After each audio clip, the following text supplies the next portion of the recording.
ஆச்சி மசாலா. எந்த சமையலும் ருசி தேடும் ரகசியம் 20 ரூபாய்.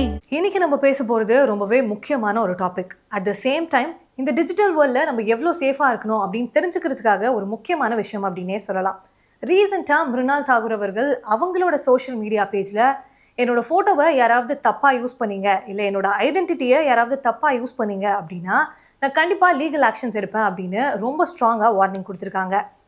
இது ராஷ்மிகா மாதிரி நிறைய செலிபிரிட்டிஸ் வாய்ஸ் அவுட் பண்ண ஒரு காமனான விஷயம் தானே அப்படின்னு நீங்கள் எல்லாரும் யோசிக்கலாம். இதில் புதுசாக பார்க்க என்ன இருக்குது அப்படின்னு நீங்கள் கேட்குற கேள்வி புரியுது.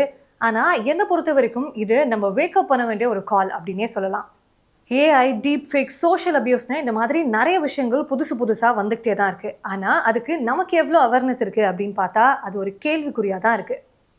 மிருனால் தாகூர் ஏன் இவ்வளோ கோவமாக போஸ்ட் பண்ணியிருக்காங்க அப்படின்னு பார்த்தா ரீசன்ட் டேஸில் நிறைய பேரோட ஃபோட்டோஸ் வச்சோ, ஐடென்டிட்டிஸ் வச்சோ, வாய்ஸ் வச்சோ நிறைய ஸ்கேம்ஸ் நடந்துட்டுருக்கு.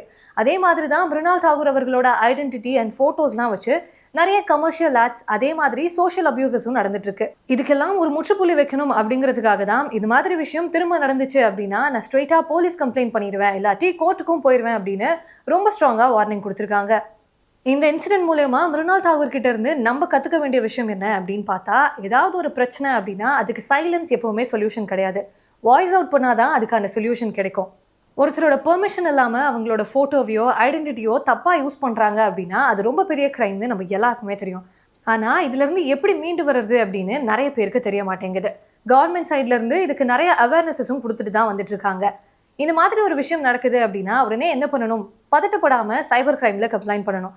இதுக்கு தான் 1930 அப்படிங்கிற ஹெல்ப்லைன் நம்பரும் வச்சுருக்காங்க. சைபர் கிரைமுக்குன்னு தனியாக ஒரு போர்ட்டலும் வச்சுருக்காங்க. ஏதாவது ஒரு விஷயம் தப்பாக நடக்குது அப்படின்னா அதுக்கு யாரும் பதட்டப்படாமல் உடனே இதில் கம்ப்ளைண்ட் ரைஸ் பண்ணணும். எப்போவுமே சைலன்ஸ் ஒரு சொல்யூஷனே கிடையாது. அதுக்கு நம்ம எப்போ வாய்ஸ் அவுட் பண்ணுறோமோ அப்போ தான் அதுக்கான ப்ராப்பர் சொல்யூஷன் நமக்கு கிடைக்கும். இதே மாதிரி இன்னொரு வீடியோவில் திரும்பவும் பார்ப்போம். Until then, tada bye.